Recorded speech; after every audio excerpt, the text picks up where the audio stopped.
Yeah, I mean, I think I would first address his first statement, and he said this in his interview with Robert, and we'll get to the profession.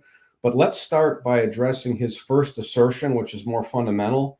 Bishop Schneider claims that the Society of St. Pius X is in the Catholic Church already. Right. And do you know why he says that? He says this explicitly in his interview with Moynihan. He says Well, I think because he's made up a new definition of the threefold bond. he absolutely Okay. did. All right. He said because the society, and I'm going to get into this in some detail. He said because the Society of St. Pius X, number one, professes the Catholic faith. Number two, they say a legitimate missal. And number three, they acknowledge that the Pope is the Pope. Wow. So he has created, what you might call the Schneiderian threefold bond of unity, which is a new theology and what makes one a member of the church. It completely contradicts Pius XII's and all of the theology manuals, the threefold juridical bond, especially elucidated by Pius XII, where the bond of faith is being baptized and received into the church by lawful authority. The bond of worship is worshiping in union with the bishop at places of worship he approves, right. Not just giving him lip service. And then finally, the bond of governance is being subject to the bishop's authority, his governance, his jurisdiction. As I mentioned in our last podcast, John, it's also this is a good way to explain it. And this is the way that Ludwig Ott explains it in Fundamentals of Catholic Dogma. He says that the bishops have the threefold authority to teach, govern, and sanctify. Okay. The profession of faith, unity in the sacraments, and submission to the government is submission to that threefold authority. So the bond is the bond between authority and submission to it. Yes, so between the bishop and his subjects. Right, the threefold authority of the bishops and the subjection to that by the members of the church. That's the threefold bond. So that's why people, right? I mean, that's why people like Sylvester Berry and others have said that the profession of faith, he wraps that into the threefold bond by saying it is a practical subjection to the authority of the church. Right. He also mentions perfect and imperfect unities. So maybe an imperfect unity would be someone who's subject to the authorities, but they hold heretical teaching. So they, in good faith, but they hold heretical teaching. That would be an imperfect unity of that bond because they hold doctrinal propositions that are not of the faith, but they're still subject to the authority. That's why a Catholic has always been understood to be someone who's a member of the Catholic Church, who's in union with his local bishop. That's what a Catholic is. That's, of course, being redefined today because it's being refined by who? By those who are not in union with the local bishop. So they have to find new ways to define being a member of the church. So I'm sorry, you go ahead and finish. No, that's good, Robert. And so what I would tell His Excellency, he's committed a number of errors here, and I'm going to articulate those. The first error of Bishop Schneider is that he equates the profession of faith with the evident, and I put in parentheses apostrophe, evident beliefs of people, right? Whether they teach, what they teach, what they believe, perhaps because they wear cassocks and say the old mass. So he equates the bond of the profession with some oral articulation or evident belief of people, and not whether they've been received into the church by lawful authority. And you and I, and you have personal knowledge as well as I do of a case where a society person who was raised in the society and wanted to be married right in a diocesan church. What happened? That person was required to actually be lawfully received into the church by making a profession of faith before the Blessed Sacrament, even though their baptism was valid. So according to Schneider, anyone who appears to profess the true faith is in the Catholic Church. That's effectively what he's saying. And the truth that he's wrong, I would just say, is pure schismatics. We've mentioned this before. The proof that Schneider is wrong is that a pure schismatic professes the true faith, but they're not in the Catholic Church. They're outside the Catholic Church. So he's wrong in his equating the profession of faith with the evident beliefs of members, or in this case, non-members of the church. If I can jump in real quick, another big problem is that the Society of St. Pius X rejects the profession of faith that Catholics must make to enter the church. They reject the universal profession of faith promulgated by John Paul II in 1989. So they don't profess the true faith. No. It's like the Protestants rejected the Tridentine profession. So the Society rejects the post-Vatican II profession. Why do they reject it? Because there's three categories in the profession.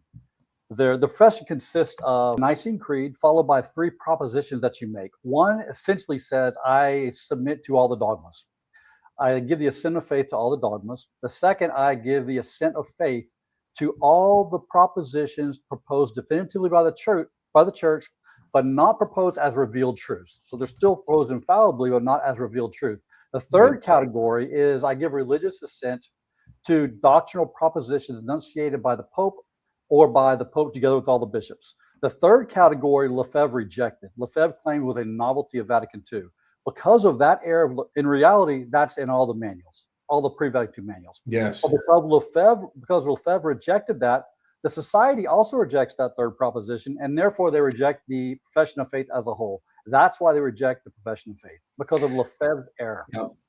So if you even work with Bishop Schneider's false premise, the SSPX does not profess the traditional Catholic faith. And that's what's so astounding. It promotes all kinds of theological errors on ecclesiology, on mission, on jurisdiction, on sacramental intention, etc. I mean, I would ask His Excellency, is the SSPX professing the true faith when they misunderstand the council's teaching on collegiality and accuse the church of heresy?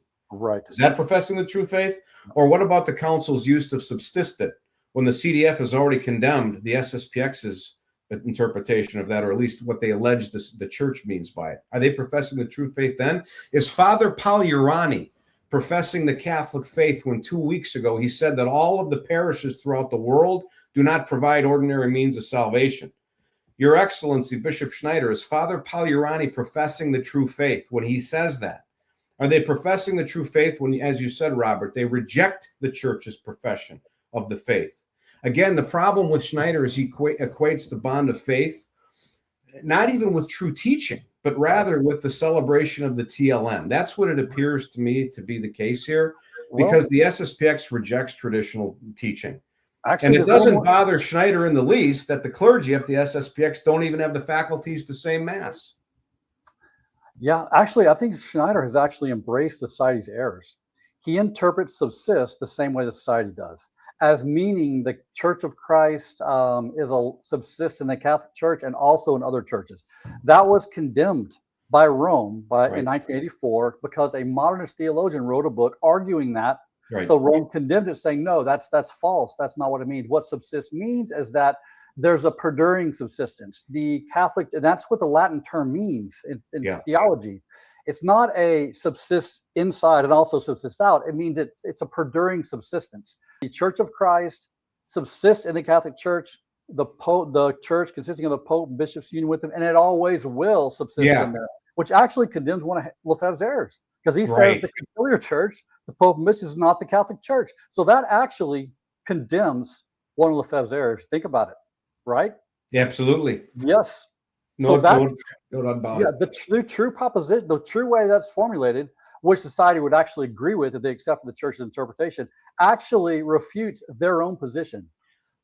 And it's disingenuous too, Robert, because after the CDF came out with that clarification, which in my mind really wasn't necessary, but they did anyway, the society still maintained that the church is teaching the unorthodox or heretical interpretation. Right. Totally disingenuous. They reject what the church does even when she clarifies things. Why? Because they're in the business of making the church bad. They have to accuse the church of error and heresy. Right. They have to. If they accepted the church's own interpretation, then there goes one of their arguments against the church. Yep. They have 4 arguments: subsist, religious liberty, ecumenism, and ecclesiality. We refuted ecclesiality. The church refuted subsist. The other two refuted. So the first error being his misunderstanding of the profession of faith. I would just note that the second error of Bishop Schneider is he equates communion in the sacraments with merely celebrating an approved missal. Oh man! So again, Your Excellency, our sede vacantis in the church because they celebrated approved missal. Our old Catholics who actually recognize Pope Leo and mention him in the Mass and say an approved missal, are they in the church? Or the Donatists. Is Vigano in the church? Is Altman in the church? Again, this is dangerous and false ecclesiology that the bishop is advocating here. Or the Novatians in the church. Or the Donatists in the church. They can go back to Augustine's time. Absolutely. Yeah. So that's really bad. And then the error 3. Go ahead. Communion in the sacraments is you're receiving the sacraments in union with your local bishop and all the other Catholics in union with the local bishop. That's communion in the same sacraments because you're under his authority. You're receiving legitimate sacraments. Yeah. That's it. You're receiving licit sacraments. And this goes Those back to the very first century. I mean, look at Ignatius's letters right. on how he emphasized unity with the bishop repeatedly through those 7 letters. Where the bishop is, there is Jesus Christ. There is the Catholic Church. And by bishop, he means the head of your diocese. That's the Right. bishop, obviously. Yep. Yeah. And then, finally, error 3, because there's threefold bond of unity, and he errs on all 3. He equates governance with simply believing that Leo is the Pope and praying for him at the Mass. And again, we would ask him, are the old Catholic schismatics and heretics in the church? Because they also mention the Pope in the legitimate missal that they celebrate. Are they subject to the church's governance? Yep. Yes or no? Well, of course they're not. They've been excommunicated as schismatics. They're not subject to any jurisdiction in the church. So I do believe right out of the gate that His Excellency has been forced to create a new theology of church membership in order to claim that the SSPX is already in the church and the Pope simply needs to wave the magic wand and approve the consecrations, evidently, according to Schneider, because then they would automatically have some kind of mission, and that which isn't the case. I mean, he doesn't understand that any consecration that the Pope would approve would, first of all, it would have to be premised on the society already being in the church, right? As a church or a diocese or a personal prelature, a canonical statute, as Fernandez has called it, as Pope Benedict XVI has called it, so that they actually then could receive juridical mission from the Pope. Okay, that's what a licit consecration effectuates for mission. And perhaps Bishop Schneider falsely thinks the SSPX can make sacramental bishops with no jurisdiction. He may have bought into that error too, but that is not possible.